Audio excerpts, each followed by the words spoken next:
A íntegra da conversa entre os delatores da JF, Joesley Batista e Ricardo Saldi, ficou sob sigilo até pouco tempo atrás. Ao longo do dia, no entanto, publicações como os sites do jornal O Globo e da revista Veja tiveram acesso a boa parte dos trechos dos diálogos que o Jornal Nacional mostra a partir de agora.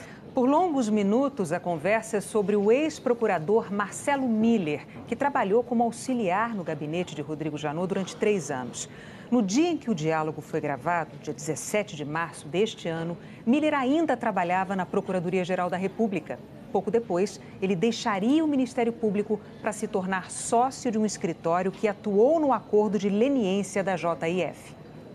Na conversa, Joesley Batista diz a Saldi que a intenção é usar Marcelo Miller para chegar a Janot.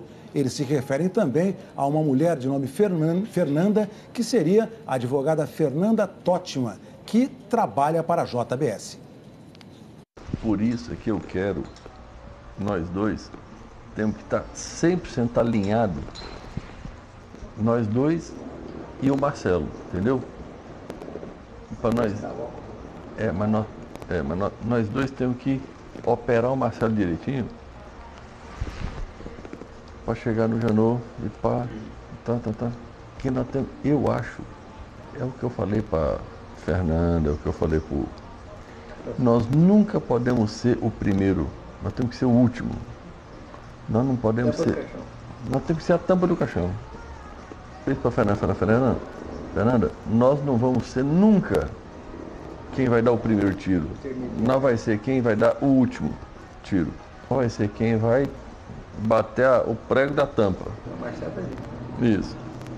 E é o seguinte, nós vamos conhecer o Janot, nós vamos conhecer não sei quem, e quem é que precisa do quê?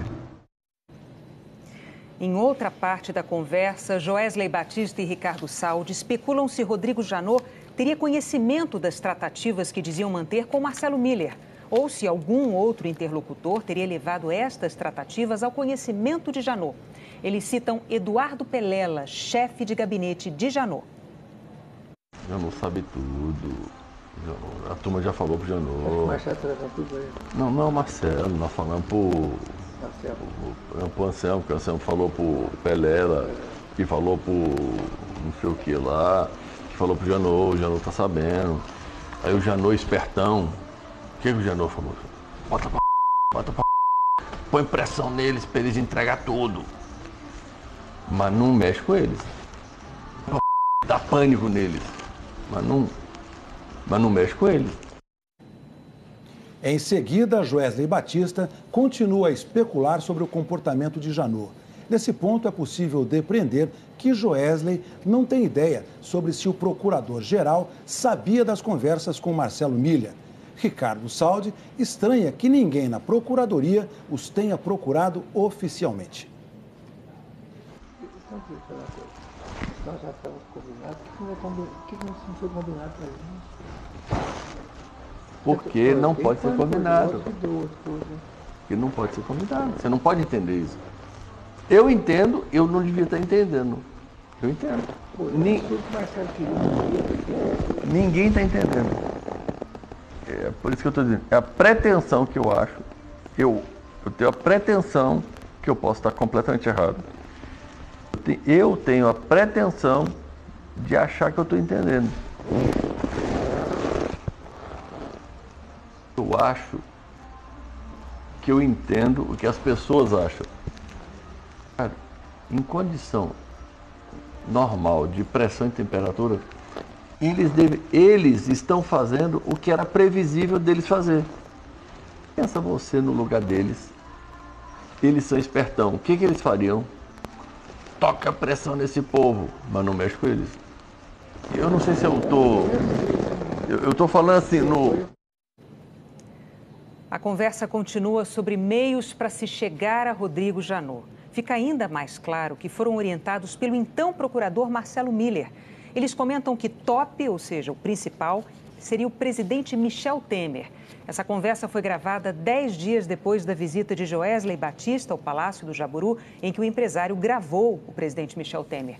E continuam se perguntando quem mais na Procuradoria sabia que queriam delatar e que material teriam a oferecer.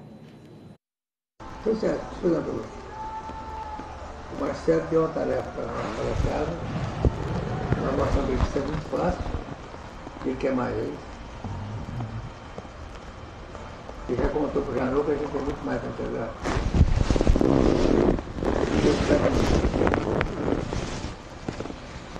Vamos lá. O top era o tênis.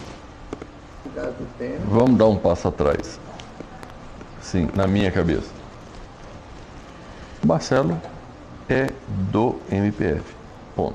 O Marcelo tem linha direta com o Janot. Quando eu falo Janot, é Janot, Pelela. Não, tô vendo. Falei a mensagem. É tudo a mesma coisa. MPF. É Janot, Pelela. Qual o nome daquele outro? É o.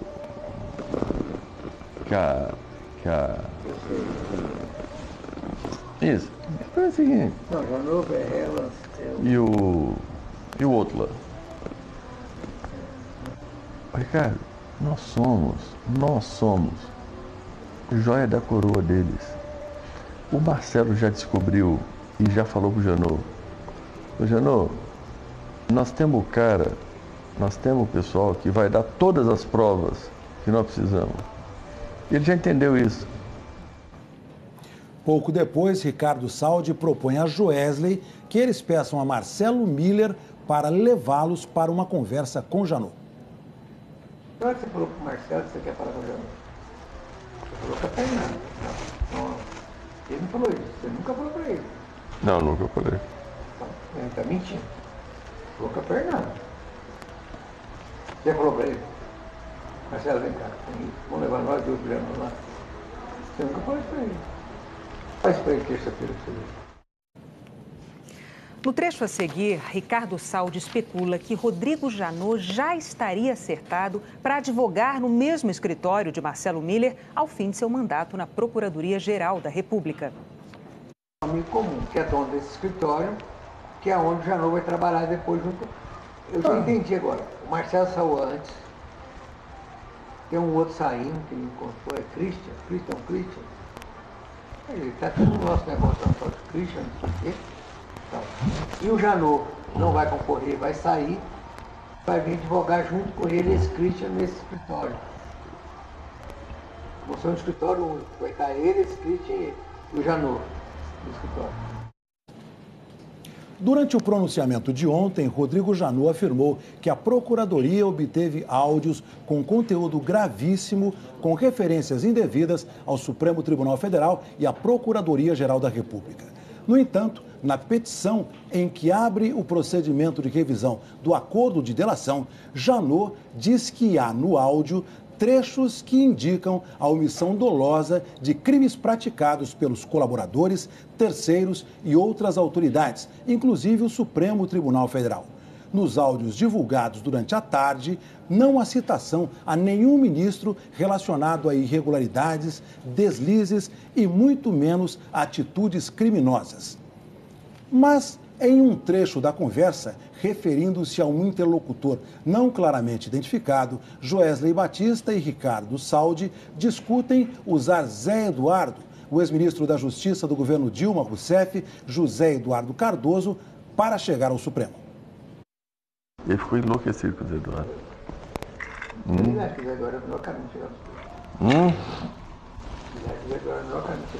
Ele falou isso? O que ele falou? Joesley diz então que José Eduardo Cardoso entregaria o Supremo Tribunal Federal. Pelo contexto da gravação, depreende-se que eles pretendiam que Cardoso gravasse os ministros do Supremo. Joesley explica o suposto plano. Caberia a ele próprio entregar o Executivo e a José Eduardo Cardoso entregar o Judiciário. Segundo Joesley, a Odebrecht já havia moído o Legislativo. Ricardinho, eles vão dissolver o Supremo. A Adriana vai começar. Vai, Adriana. É o seguinte, Ricardinho, eu vou entregar o Executivo e você vai entregar o Zé. E o Zé vai entregar o... Para mim, isso aqui que é o... É o seguinte, com o Zé, sabe o que nós temos que fazer com o Zé? Na miúda, Eu, para mim, não tem que falar mais nada com o Zé. Eu queria combinar com você o seguinte, eu vou ligar pro Zé, eu direto. Falar, Zé, vem aqui, vem. Ô Zé, é o seguinte, você precisa trabalhar conosco. Ô Zé, nós precisamos organizar o Supremo, velho. Quem nós temos no Supremo? Vai ser bom para pensar. Isso. E aí, semana que vem eu vou chamar o Zé e falar, Zé, nós temos que organizar o Supremo, velho. A única chance que nós temos de sobreviver é isso. Você tem quem? A, B, C, D, F, tá. Como é cada um? O A é isso, o B é isso, o D. Lógico, tá? O A é isso, o B é isso. Qual a influência que você tem nesse e nesse? Esse filho da p, como é que é? Como é que nós grampeiamos? Como é que nós... O Zé vai entregar tudo. Nós vai falar de dois só. Nós só vai entregar o judiciário e o executivo só. Não é muito. O legislativo já se... Não, o legislativo já... A Odebrecht moeu. A Odebrecht moeu o legislativo. Nós vamos moer. O Jornal Nacional apurou que Joesley Batista tentou contratar o ex-ministro José Eduardo Cardoso como advogado, mas a proposta foi recusada. Procurado, o ex-ministro disse que lamenta todo esse episódio, mas não fará comentário. Em nota, a Procuradoria-Geral da República declarou que Rodrigo Janot jamais se encontrou com Joesley Batista e nem recebeu Marcelo Miller na condição de advogado do Grupo JIF. A Procuradoria disse ainda que as tratativas do acordo de delação premiada com executivos do grupo se deram no fim de março, depois da gravação de Joesley com o presidente Temer. Sobre o trecho da gravação em que os dois delatores dizem que Janot sabe de tudo, a Procuradoria disse que é preciso contextualizar a conversa, que os dois falavam sobre a Operação Carne Fraca, executada pela primeira instância no Paraná, e que Janot não tem ascendência hierárquica sobre os demais membros do Ministério Público. Disse ainda que Janot só tomou conhecimento da operação pela imprensa. Por fim, a nota diz que Janot jamais aceitou convite para integrar qualquer escritório de advocacia e que, após o fim de seu mandato, vai manter o cargo de subprocurador-geral da República. Ainda segundo a nota, apenas depois de se aposentar e cumprir 3 anos de quarentena, Janot pretende atuar na iniciativa privada, especialmente na área de combate à corrupção, em compliance e publicar livros sobre a sua experiência.